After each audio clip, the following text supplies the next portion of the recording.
Buenas noches, pues vamos a ver un caso práctico penal para la materia de argumentación jurídica en la Universidad Tecnológica de México, Campus At. Primeramente, déjenme presentarme.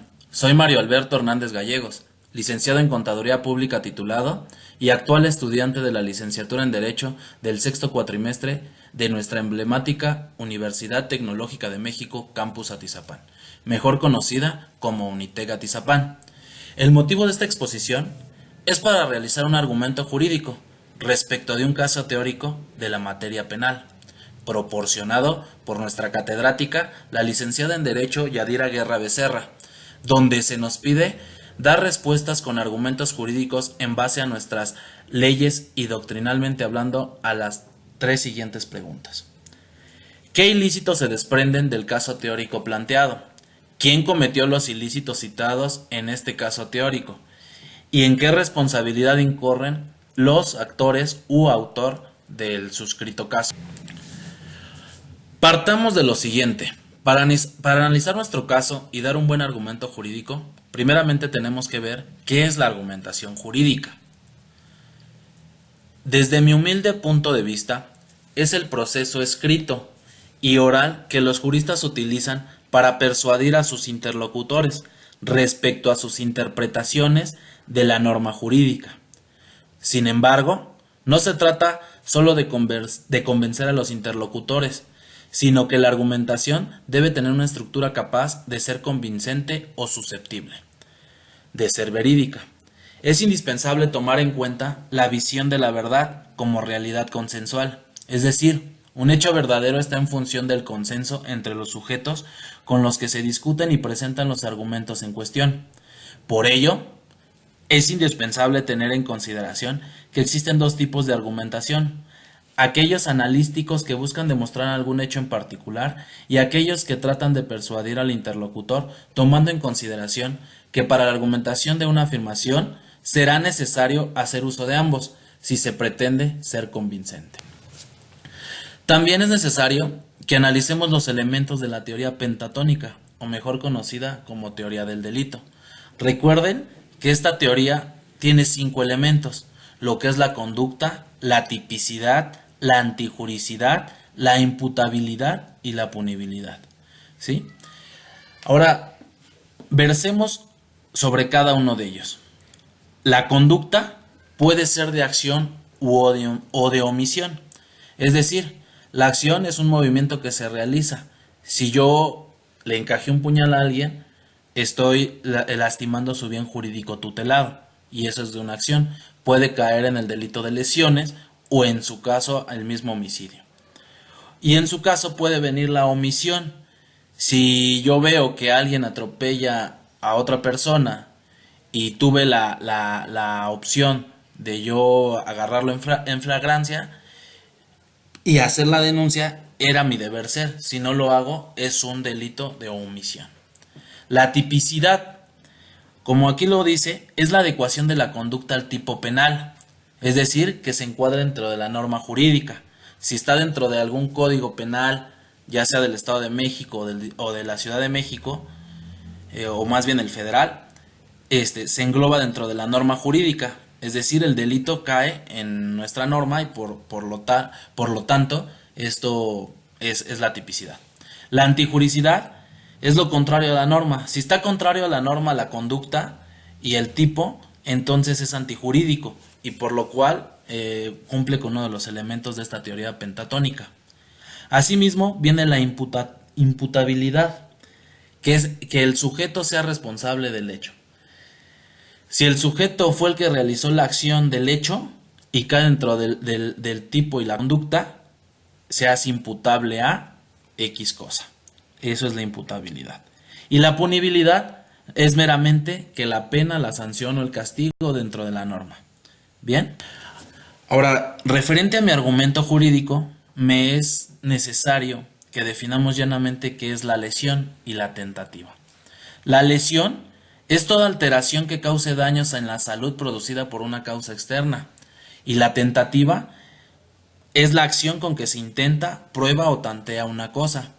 Principio de ejecución de un delito que no llega a realizarse. Bueno, Pues hemos llegado a lo que es el caso práctico y expuesto por nuestra catedrática, la licenciada Yadira Guerra Becerra, que en esta exposición escrita sucintamente nos dice: Saúl Rojas Quintero, de 18 años de edad, al encontrarse en el entrenamiento de fútbol, disparó contra el árbitro y dos de sus compañeros de fútbol, todos de 16 años. Se sabe que Saúl no era víctima de bullying, era excelente compañero, dijeron los testigos de los hechos.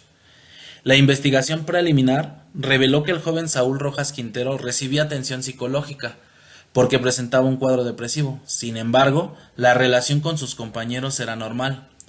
El árbitro y los dos compañeros de fútbol que recibieron disparos en la cabeza han sido operados, pero su situación es crítica y se espera que el cerebro se desinflame en los próximos días. En cuanto a los hechos, se investigan posibles causas. Algunos suponían que hubo algún cómplice entre los compañeros, pues uno de los dos salieron de la cancha de fútbol justo antes de que se sacara el arma. El primero se acerca a Saúl y le dice algo, el segundo se acerca igualmente a Saúl y le dice algún comentario, y le hace señas a Saúl poniendo en su mano derecha en forma de pistola en su sien. Sin embargo, ambos declararon que al momento que su compañero sacó el arma de la mochila, se las mostró rápidamente y ellos prefirieron salir de la cancha. Se cree que actuó motivado por alguno de los grupos de jóvenes en Facebook llamado los Ledger. Algunas versiones indican que Saúl anunció un día antes en ese grupo la terrible masacre que cometería, y fue apoyado por varios miembros del grupo, incluso por el administrador del grupo creado Ledger. Otra investigación se centra en el arma calibre 22 que el joven sacó de su mochila, misma que utilizó con destreza, porque su padre se dedica a la cacería y que le enseñó a utilizarla. Hasta el día de hoy se sabe que el arma le pertenecía a su padre. En el video del Deportivo, aparentemente Saúl se quedó sin balas, tras abatir a sus tres compañeros y al árbitro. Saúl regresó a su mochila donde se supone que fue a recargar la pistola y enseguida se disparó en la boca, lo que lo dejó con muerte cerebral y fue desconectado para poder... Pues ahora bien, que sabemos la causal de esta problemática y aun cuando el marco teórico carece de información referente al tiempo y lugar, realizaremos la teoría del caso, puesto que en el caso planteado jamás nos dice si el delito fue cometido en el Estado de México o en la Ciudad de México. Tampoco nos menciona si fue en la noche o en el día, y a qué hora, mas sin en cambio encuadremos los elementos del delito en base a su taxonomía. Me permito referirnos al Código Penal Federal y al Código Penal del Estado de México vigentes a 2017, para este caso, donde podremos responder a las preguntas correspondientes, ya que se nos menciona que el joven Saúl Rojas agredió a dos de sus compañeros de equipo y el árbitro citado en este caso, y no se nos menciona muerte alguna de los sujetos pasivos a quien se les dañó su bien jurídico tutelado, hago de su conocimiento mi argumento jurídico respecto al tema. Pues ahora sí, concluyo que nuestro sujeto activo, a quien identifico como Saúl Rojas Quintero, quien agravió a los sujetos pasivos detonándoles disparos con afán de matarlos sin consumarse el hecho, y a quienes identifico como el árbitro y sus dos compañeros de equipo, caen dentro de la conducta típica antijurídica imputable y punible conforme a lo versado en la teoría del delito. Y este delito pues lo considero que es tentativa de homicidio con lesiones. Fundamento todo esto en base a los artículos del Código Penal Federal y del Código Penal del Estado de México, que enlisto a continuación, y focalizo el tema del que tratan cada uno de ellos. En el artículo 10, párrafo primero del Código Penal del Estado de México, así como en el artículo 12 del párrafo primero del Código Penal Federal, nos hablan de qué se considera tentativa para estas leyes. Al igual, en el artículo 236 del Código Penal del Estado de México y el artículo 288 del Código Penal Federal, nos tipifica qué son las lesiones. Por otra parte, si nos vamos al artículo 11, fracción primera del Código Penal del Estado de México y el artículo 13, fracción segunda del Código Penal Federal, nos dice o nos cataloga quiénes se consideran autores de un delito, ¿sí? Esto lo cito debido a que pues es parte de mi análisis jurídico para poder dar un buen argumento. Bueno, Estos artículos los tomo como en mi encuadre y fundamento legal, ya que estos artículos nos hablan de la definición de la tentativa de homicidio y las lesiones, así como también nos fundan en derecho quiénes son los responsables de los delitos, según las diferentes casuísticas. Mucho se analizó la cuestión de la posible omisión de acción por parte de sus compañeros de equipo de Saúl, que salieron antes de la masacre, y de las señas subjetivas que tuvieron antes del ilícito, mas sin en cambio no los considero copartícipes de dicho delito, partiendo desde la premisa constitucional que todo imputado de inicio es considerado inocente hasta que se le pruebe lo contrario. En cuanto versa el tema de nuestro sujeto activo, llámese Saúl, actuó motivado por alguno de los grupos de jóvenes en Facebook llamados los Ledger, es una apología, de acuerdo al artículo 211 bis del Código Penal del Estado de México, en el que indica que al que provoque públicamente a cometer un delito o haga apología de este o de algún vicio, se le impondrá una multa en el caso de que el delito no se cometiera, pero si el delito es cometido, se le impondrá la pena que corresponda como instigador.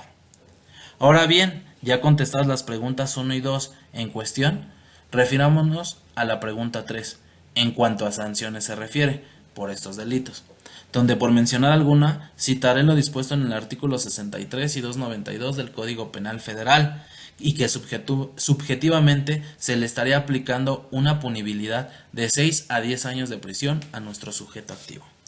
Así también, quiero que denoten que nuestro acusado y ya difunto sujeto activo, el señor Saúl Rojas, sigue siendo el principal imputado, debido a que se encontraba con la capacidad de goce y de ejercicio al momento del ilícito, ya que en este caso penal presumen en la investigación preliminar arrojó que Saúl recibía atención psicológica por presentar un cuadro depresivo, pero este deberá comprobarse mediante una prueba documental privada y una pericial técnica, y debido a que el suscrito sujeto activo ya no existe, se exime la responsabilidad. Por su atención, muchas gracias, y quedo a la orden para sus comentarios en mi correo gallegos.lanz@outlook.com. Gracias.